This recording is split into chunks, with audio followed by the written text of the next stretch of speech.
maybe we'll get started with you, Amy. And you've been investing in AI since before the hype, and not just in the last 2 years, but more than a decade. How have you seen this space change over this period you've been investing in AI? Thank you for the question. So I think Tom just introduced Amy Gu, managing partner of Hemi Ventures. I'm based off San Francisco, where I guess AI is sort of the center there right now. So our fund started from the year of 2016. So it's actually, when we first started, our focus was actually AI at that time. So today, when we talk about AI, I think in the session this morning and also today, that kind of remind me of my, the first few years when we first started. I think people also talk about AI in a very passionate way. But just to be honest, AI is not new.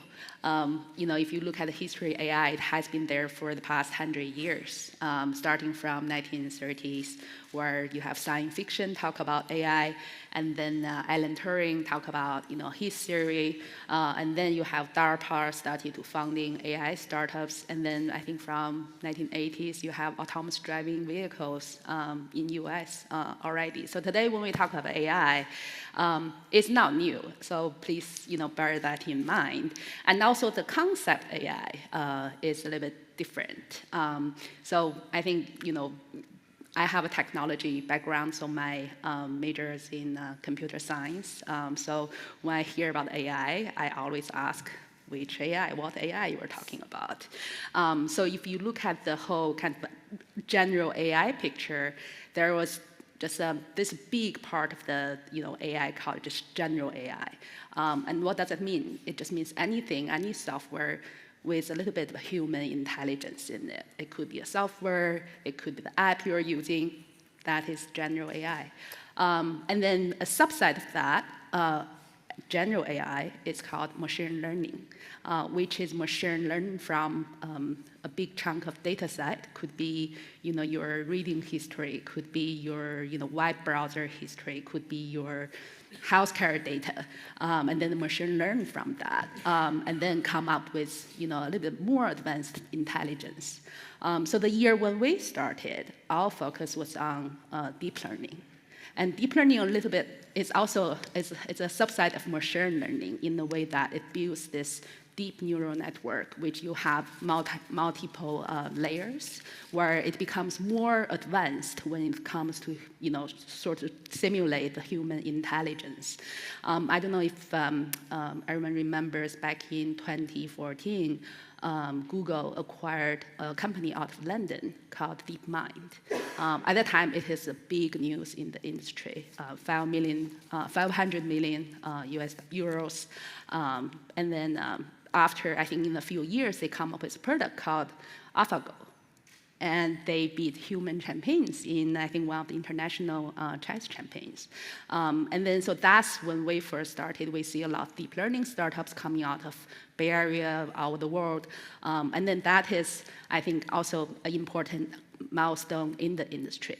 So today, we sit here talking about AI. It's actually different from deep learning again. It's about generative AI, we call it Gen AI.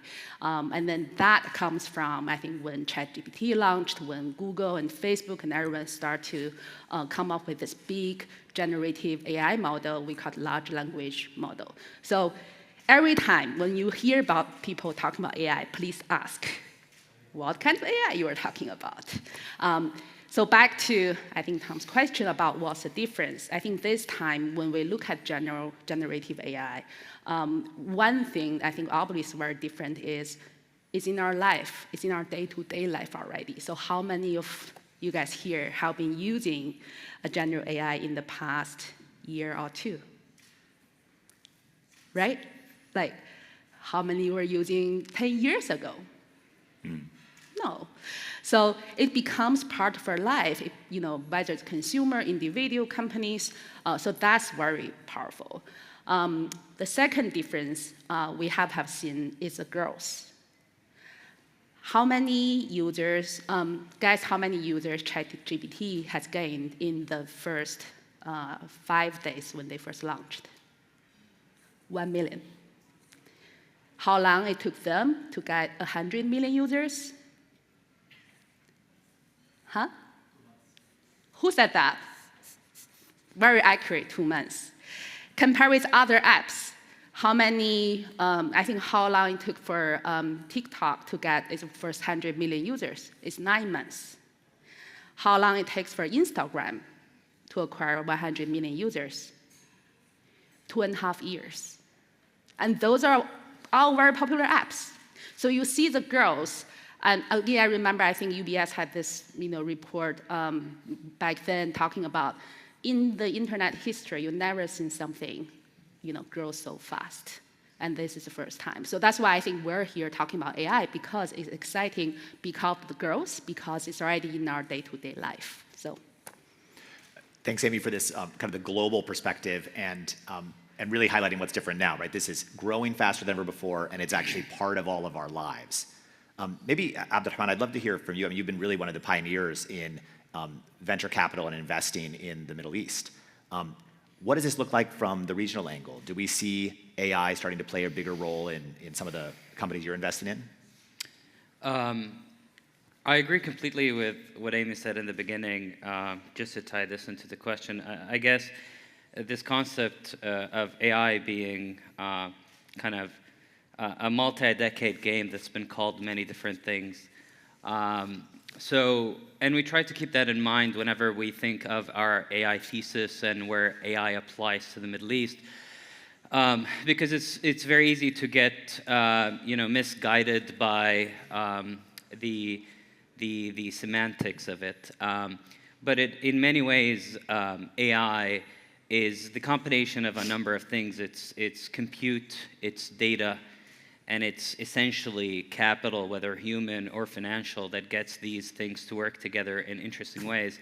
And I guess a lot of what has been going on in this sphere in particular over the last, let's say, months and in recent years, I think is a result of an influx and a step change in capital that has gone into this space in an unprecedented way, in which someone or a number of players have come and said, well, we've been talking about AI and AGI for so long, and machine learning, and Google DeepMind has been doing a lot of experiments, and we've been hearing a lot of this for a number of years. But I think what OpenAI and a number of players have done that I think are always interesting chapters in history is when someone says, I want to get a ton of capital to think big and do big things. And it kind of marshaled a lot of people, the Googles of the world and the Metas of the world, to also take part. So it's interesting for me. I guess my takeaway of this is, whether it was data science or analytics or machine learning, 80s, 90s, 2000s, we're suddenly at an inflection point in which serious capital, double-digit, if not triple digits of billions of dollars, are now going into a very long-term play in which people have no real view yet on the return potential and the financial discipline attached to it, but are willing to say this is a momentous kind of thing in history where we need to give it a really big shot and put a lot of minds and capital into it. So the implication of this and the juxtaposition of this on our regional view is, I think we should really take this seriously as the Middle East, and in particular the GCC. And I don't say this in any ounce of exaggeration. I think there is a moment in history, a few decades from now, in which, if we do this right, I think people are going to say this is when the Middle East became a formidable technology player on a global scale and got their beachhead into AI in a very interesting way, whether it's because we have abundant resources when it comes to compute and capital, whether we double down on our local talent and build a cadre of AI engineers and data scientists who build truly native applications leveraging highly valuable and specific Middle Eastern resources and applications, or whether we essentially build those bridges to the rest of the world in which we kind of feed our own ecosystems in a way we're not exporting capital only, but also building these input channels back into the region. So I think we should take this really seriously. And I think we should believe in ourselves a lot more. It's great to think of where we can put our capital to work and invite all the greatest minds to be part of our journey. It's also a greater thing to think of how to build critical mass and density of intellectual capacity in the region to build things here and do things with local talent. And I think we're seeing a number of governments in the Middle East take this extremely seriously, whether it's Saudi Arabia, UAE, and the recent announcements we heard from Qatar that are amazing. And I think I really like what's going on. I think there is a breath of fresh air. There is a sense that we're not going to be laggards anymore and that we can essentially do some interesting experiments in this space.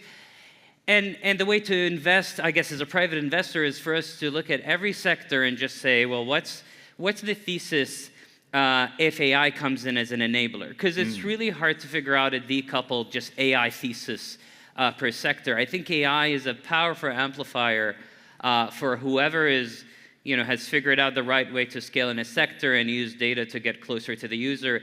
And as a team within our firm, we always say, the fundamentals are always going to matter. Agnostic of whether someone says, I'm AI powered or AI enabled or even in native AI players, is what are you solving?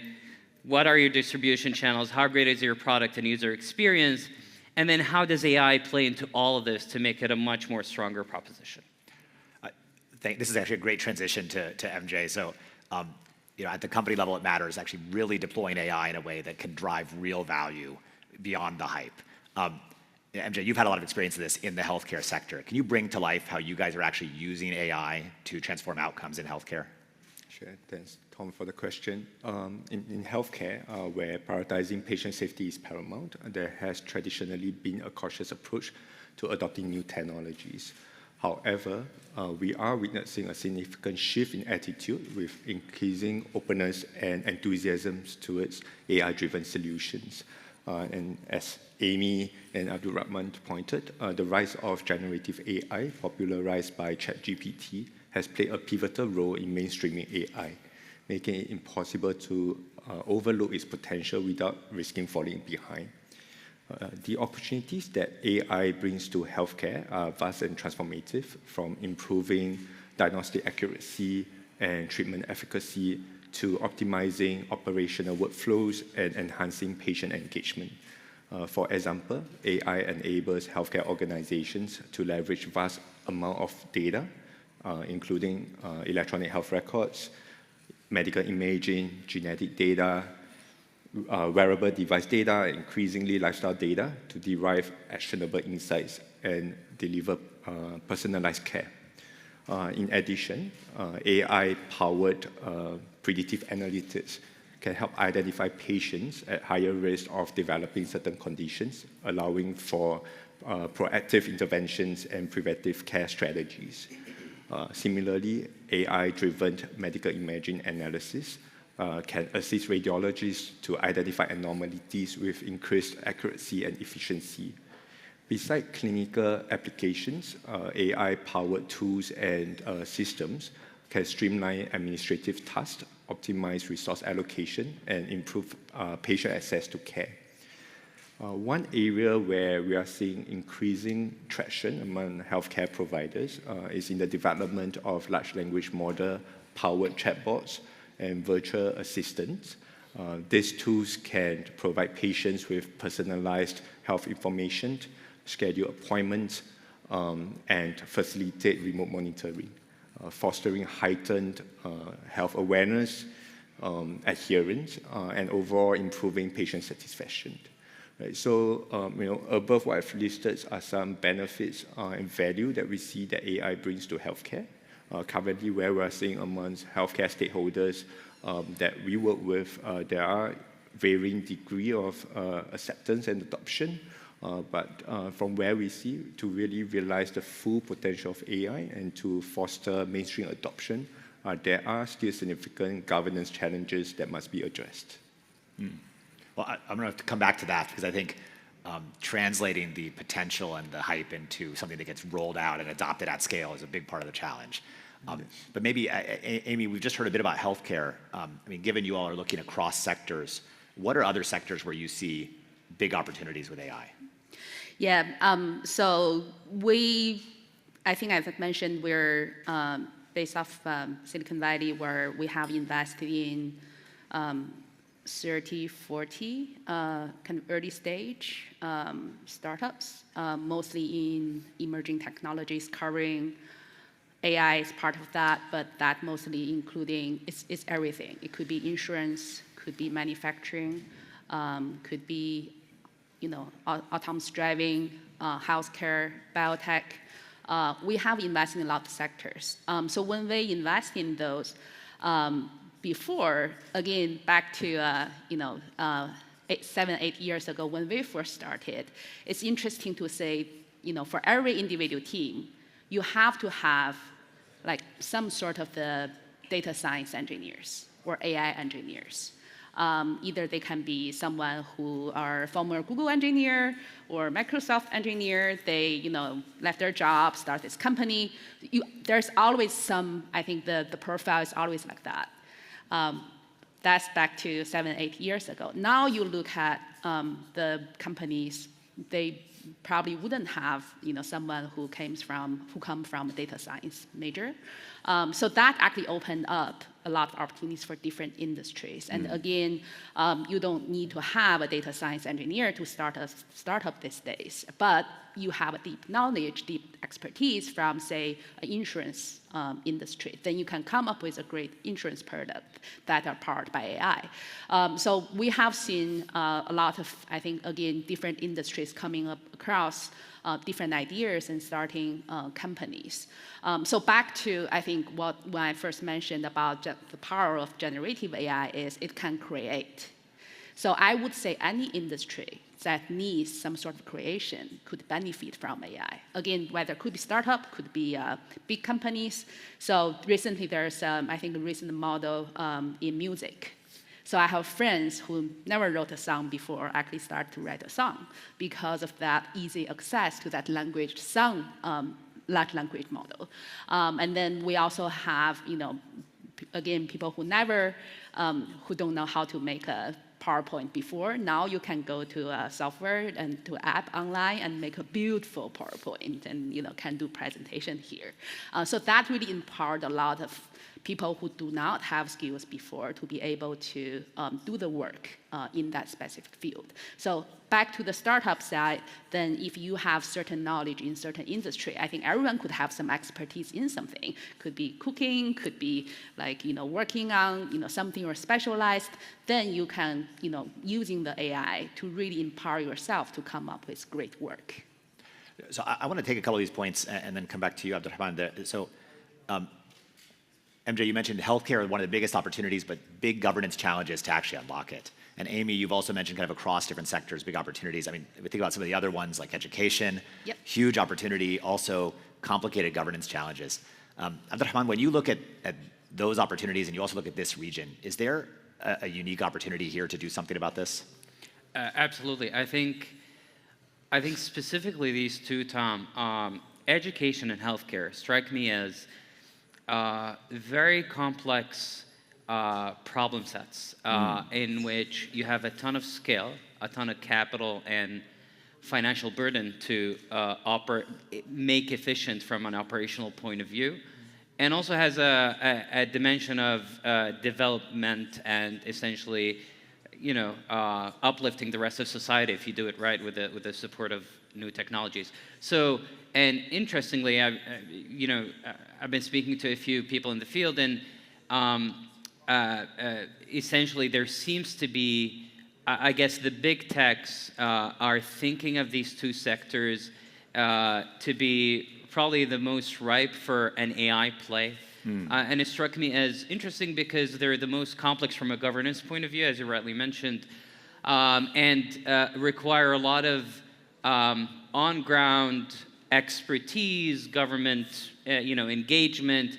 They're pretty complex. But then again, if I take a step back, I guess, let's take them one by one. Education, I guess, it just does not. There are industries in which you take a step back and you say, if I'm in charge and I can rewrite how this industry runs, how this industry is compensated, how this industry is measured, with today's toolings, it shouldn't behave the way it's behaving right now. It would look very different. Absolutely. And it just does not make any sense. And if there are governments around the world who are able to pull off such a top-down transformation are the governments of the GCC.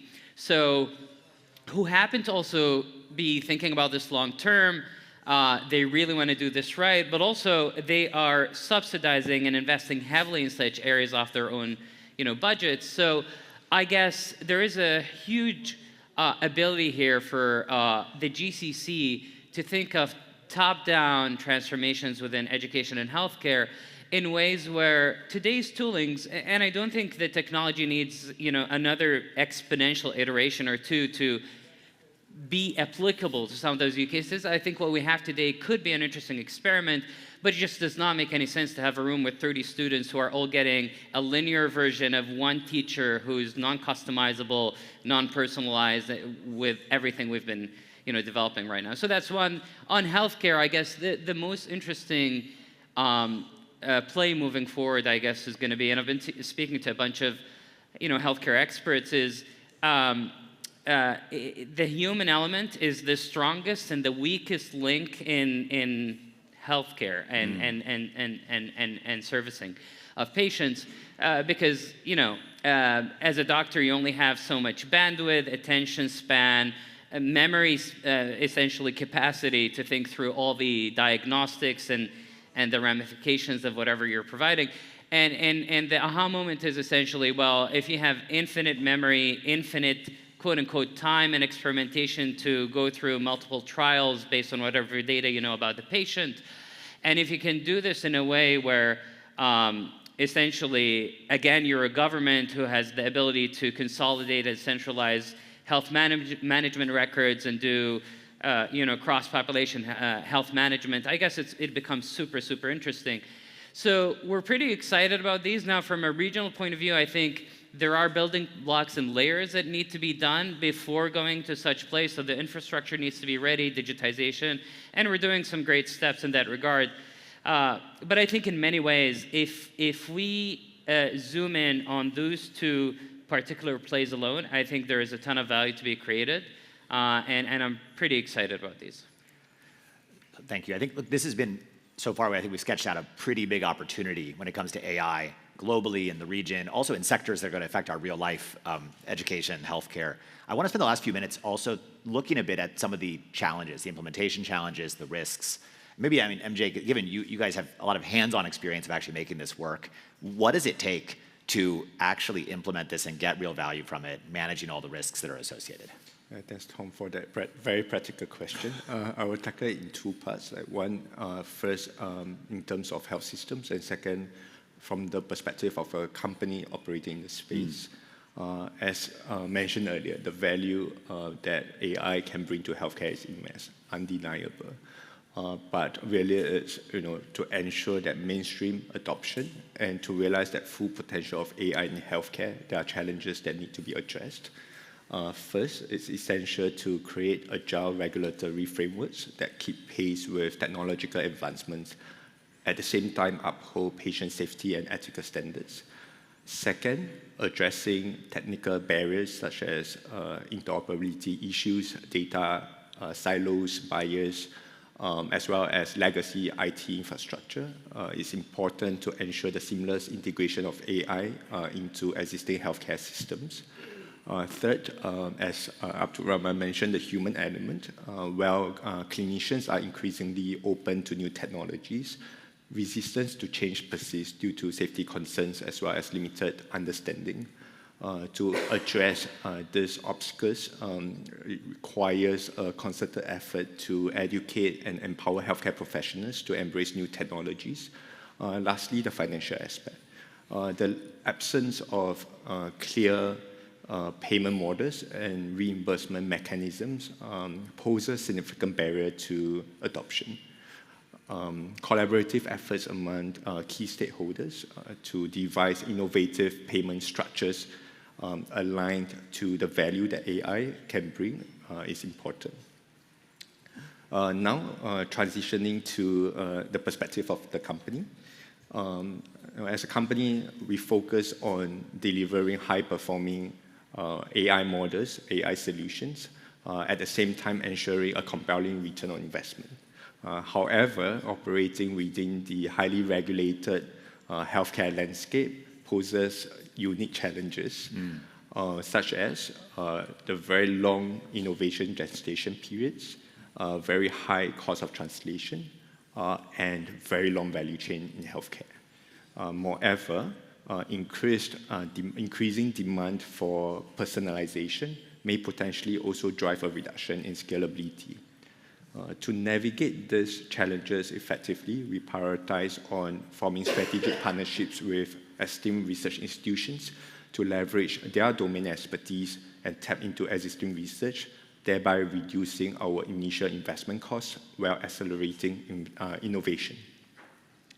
We also work very closely with regulatory bodies as well as relevant healthcare stakeholders to assess technical feasibility and jointly develop appropriate governance frameworks for new technologies before implementation. For example, we are currently actively engaged in a federated learning proof of concept initiative between Singapore and Brunei in close collaboration with the respective ministries of health. And this underscores our commitment to responsible and impactful AI implementation in the real world. Lastly, I think as a company, it's very important to align the source of funding and capital with the time horizon of what we are trying to develop. Right. So, in summary, representing both views, realizing the full value of AI in healthcare requires addressing and aligning the interests of various healthcare stakeholders through strategic collaboration and partnerships. Yeah, by the way, I like the way you put this. One of the things we've learned in Quantum Black is that it's never just about tech. It's about how can you bring that together with the adoption, with the change management, with the data, with the regulation. You brought that to life really nicely in healthcare. Can I quickly add Please. one thing? I think just adding on top of what MJ is saying, I recently read this email, I think that published by media from the CTO of Microsoft, Scott Kevin, I think 5 years ago. That was back in 2019. And I think it was because of some cases, they have to publish the email. So basically what the email was saying, which is interesting, he was saying we are many, many years behind Google after a very comprehensive review of their technology. So he sent this email to, Satya, the CEO, and also I think Said, the CFO, and Bill Gates in that email chain. And I think Satya quickly forwarded this to the CFO saying, look, that is why I want to do it. So that can emphasize, I think, right now, in terms of this, dramatic and quickly change of the world, like the decision, the determination from the CEO is very important in terms of driving the change in order to, be able to compete in the future. And I just did a quick review of the stock price this morning. So from 2019 till now, Microsoft stock price, I think, almost counter tripled. So it's 4x of the price back in 2019. And if you look at, other companies, I think another company, is probably way far behind. I think that's why if anyone here, the CEO or your decision maker of the company, it'd be great to go back and review your AI technology, AI integration to say what you can do, because it is very critically important at this stage. So we're pretty much out of time, but I want to do one last round and just hear, actually, if we look forward, we've said there's a big potential for AI. We've said it's not easy to capture it, but it's possible. What are the one or maximum two most important things, just just a few words, that need to get fixed in order to realize this potential? And maybe at the time we start with you, and we'll just come back this direction as we wrap up. I think the wisdom to think about this very long term and the ability and let's say tenacity to be able to take really hard decisions about rewiring certain industries and changing regulation to allow for rapid experimentation and allowing for the ecosystem and the long tail of entrepreneurs to tap into such opportunities and assets, and for governments to rewire themselves to have a portfolio of bets of private agents, and it's okay to have a spread of these, but over time have concentrated bets of such to allow for this rapid iteration to happen, because there's a lot of known unknowns and even more unknown unknowns. And it's really critical for us to have the right model to approach this. I guess, and just even more longer term, I think it's good to think a few steps ahead and even think of a world where whatever we're calling a singularity or AGI exists, and what does this mean from, interfaces or I guess something I keep saying in circles to some of my friends, I'm excited about what's going on in which we're trying to get machines to behave and think like humans, but I'm even more excited, and I think we might want to think a few steps ahead, especially here in the GCC, of what will happen when humans will have the capabilities of machines, and how those lines are going to get blurry, and what does it mean for things like productivity and economic output and everything else. Exciting, thank you. Yeah, and I think for myself, judging from my response, really passionate about continued development in AI governance, and that's where my company is currently focusing on, enabling good and safe AI in healthcare. Amazing. Amy. I think for me, it's more about the job upgrade. If you look at, I think right now, analysis or a lot of the report was saying there will be 300 million full-time jobs that will be replaced by AI by 2030. That is 6 years from now. I think that's from one of the Goldman Sachs report. Then what those 300 million people is going to do? And again, could they be equipped with import AI knowledge to be able to find another job? I think it's extremely important. And if you have kids in college, in high school, I think it's probably the best time to let them educate them with AI. Because recently, I think there's some Oxford study was saying if, say, the college students mentioned AI on their resume, then their chance of getting an interview actually doubled. So that's, I think, that what the industry is facing right now is just this generational gap between, I think, the skills the company requires, but also the existing society hasn't, provided enough laborers that, with the right knowledge, et cetera. So that, for me, is very, very important.